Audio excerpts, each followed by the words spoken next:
Welcome students. Hope you all are safe at home. Now, in the previous videos, what we have done about this chapter, we have done about the tribals and the changes in the tribal societies and the very important about the tribal revolts, and the revolt we have done was Santhal revolt. And today we will do the more two rebellions, that the Munjar rebellion and the Kol rebellion. Let's start. This is the Munjar revolt. Munda revolt means the Munda rebellion. A Munda means this revolt was led by Birsa Munda. And the very important is that the Mundas belong to this Jharkhand region. That is Chota Nagpur region. आपने छोटा Nagpur practice 6th class से पढ़ा भी होगा कि where it occurs in the map है ना, as you can see in this. So इस मुंडा रेबेलियन को उलगुलन, that is great Umul भी कहते हैं. It means that the great spirit. Now the very important is that as we have done in the previous video about the Santhal rebellion, उसमें हमने क्या पढ़ा था कि क्या reasons थे लड़ाई के रिवोल्ट की with the Britishers. Zamindars, landowners, the same here are the reasons, but more we will also read in this. Now, Birsa had the miraculous powers. He proclaimed himself as God's prophet. Means the Munda has बहुत सारी powers थी उसके पास. He was a great tribal leader during that time, that he fought for his tribals, for his people. Now let's start. See, this rebellion was led by Birsa Munda in the Chota Nagpur region. Clear? And the tribes cultivated the land and they themselves were the owners of the land. मतलब जो they looked upon the forest like a mother. ये अपने forest को एक माँ की तरह मानते थे. माँ obviously because मतलब मदर की तरह, क्योंकि सब कुछ इनके ऊपर फॉरेस्ट पर डिपेंडेंट था ट्राइबल्स का. बट जैसे ही ब्रिटिशर्स आए तो क्या हुआ, ब्रिटिशर्स अपने लॉज कानून लेकर आए जो हमने पहले पढ़े थे. तो ये जो ट्राइबल्स थे वो अपनी लैंड से, जो अपने नेचुरल राइट से बिल्कुल दूर हो गए थे. और ये भी था कि जमींदारी सिस्टम इंट्रोड्यूस किया था उन्होंने. आपको मैंने पहले ही बताया था ये क्या होता है कि जिसमें सिर्फ जो मतलब ट्राइबल्स हैं वो अपनी ही जमीन पे किराए की तरह काम करने के लिए बस रह जाते हैं. और मनी लेंडर्स क्या करते हैं उनसे, they charge the high rate of interest. और रेट ऑफ इंटरेस्ट अगर वो चार्ज करते हैं और वो नहीं दे पाते ट्राइबल्स, तो they use the oppressive measures to collect the money from them. The tribals lost their rights over the land. The landlords, the outsiders called dikus. Dikus को बोलते हैं outsiders. Like money lenders also dikus भी एनिमीज थे. अब जो दिकूज आए थे लोकल, तो ये मतलब लोकल पीपल थे, तो मतलब ये they can't understand the social and political organisation of the tribes. वो कैसे रहते हैं, क्या कल्चर है उनका. सो उन्होंने अपने मॉडर्न गवर्नमेंट के अकॉर्डिंग चलते थे. But this what resulted into beth begari और द बॉन्डेड लेबर. ये क्या होता है बेद बेगारी, मतलब जितने कम पैसों पे वो काम करने के लिए कहते थे वो राजी हो जाते थे. उनको काम करना होता था और कई बार उनको पैसे देते भी नहीं थे.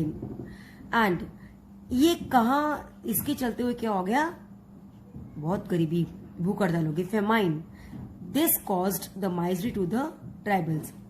और सबसे बड़ा इंपॉर्टेंट रीजन और क्या था लड़ाई का, द क्रिश्चियन मिशनरीज. अब उन्होंने क्या किया, ब्रिटिशर्स ने क्रिश्चियंस को क्या किया, इस मुंडास को क्या दिया, क्रिश्चियन एजुकेशन. ठीक है, बट ये क्या था, मुंडा को समझ में आ गया. तो what he realise that the spread of education through missionary activities made the tribes more organised. But ऐसे चलते हुए क्या था, उनको लगा कि हम क्रिश्चियंस एजुकेशन लेते हुए हम अपने कल्चर को क्या हो जाएंगे, हम अपने कल्चर को भूल जाएंगे. They and their traditional rights will be completely destroyed. ठीक है, so he was distressed and gave up the Christianity and fought against this. Clear? And next, as I told you कि Birsa Munda he was God's prophet. मतलब अगर जैसे कि किसको चोट लग जाती थी तो लोग समझते थे कि हमें ये जल्दी से ठीक कर देंगे, या फिर जैसे लैंड को डबल कर देंगे. ठीक है, and he went from village to village and motivate the Mundas to revive the golden age of Mundas. Or what he said other tribal people to stop paying the loans and interest. क्योंकि British कुछ जीतना था तो कुछ तो करना था ना उन्होंने. और सबसे बड़ी बात क्या थी? His movement was aimed at religious and political independence of the tribal people. So he also wanted to reform. Reform means to change. कैसे? कि superstitions जैसे कि ये बातें होती हैं, ये होना चाहिए नहीं होना चाहिए, animal sacrifice, intoxicant drinks, liquor को छोड़ देना. ठीक है. बट कुछ टाइम बाद क्या हुआ? Birsa Munda was arrested for 2 years. Clear? He was arrested for 2 years. अब हम थोड़ा सा पहले यहाँ पर हम समझते हैं. देखिए again I have this reasons. Missionaries हमने पढ़ा अभी. उसके बाद money lenders, Hindu landlords and the government. Missionaries के थ्रू क्या था? They criticise your traditional culture. Money lenders और हिंदी लैंडलॉर्ड्स जो आउटसाइडर्स थे वो क्या करते थे? दे taken there land. And government का तो पता ही है, जो उन्होंने ब्रिटिशर्स ने लॉज बनाए थे, destroyed the traditional land system, जिसकी वजह से ये सारे रीजन्स थे जो ये रिवॉल्ट हुआ. And Birsa was jail for 2 years. But when he was released in 1987, उसके बाद he again struggled against the British. फिर क्या हुआ? अब अलग फिर the rebels attack the police station, churches and missionaries. ठीक है. और they fought with their bows and arrows, जैसे आपको मैंने पिछली बताया था सिंध रिबेलियन में. और Britishers fought with their gun sophisticated weapons.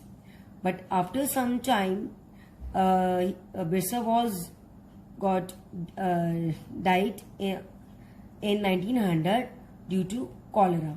ठीक है. Cholera is a disease. But उसके बाद क्या हुआ? इस मोमेंट ने the movement this was the British, इस मोमेंट ने ब्रिटिशर्स को कर दिया था कि they were ready to change the laws for the tribal communities. मतलब Bonda died but he has done not for the people. तो उनके अंदर इतना था कि भाई वो अपने राइट्स को अचीव कर सकते हैं. ठीक है. And so the Chota Nagpur tenancy was passed in 1908. इसमें क्या था? It ban the beth begari and restricts the transfer of tribal land to non tribals. अभी भी ये रिसेंट अभी भी है कि इसके एक्ट के अकॉर्डिंग कोई भी पर्सन ट्राइबल्स के लैंड को कोई एक्वायर नहीं कर सकता. Clear? Now our next rebellion is Kol rebellion. In 1820 the raja of सिंगबम. सिंगबम क्या है? ये सिंगबम एक डिस्ट्रिक्ट है in there Jharkhand only. It was a district, मतलब it was a district in Jharkhand during the British Raj. तो raja of this place what he accepted the supremacy of British. लेकिन जो कोल मतलब कोल ट्राइब, तो जो ये इस ट्राइब के लोग थे वो इनकी इस राजा के डिसीजन के अगेंस्ट थे. So this led to revolt in 1831 to 32. अब same the reason, this it was the oppression. Oppression means जो लोकल ट्राइब्स का जो व्यवहार था या फिर जो मेजर्स थे, it was not good with the tribals. Clear? So the Kols join hands with the Mundas and the Oraons. Mundas and Orens are the tribes under the leadership of Jatra Oren. They burned the houses of many Dikus, as we have done in this Munda rebellion also, and killed many of them. So the Khans of Odisha rose in revolt in 1856. But even then also, after this revolt, the British entered a peace settlement with them in 1848. Now I think it's clear to you. Have a look on between questions.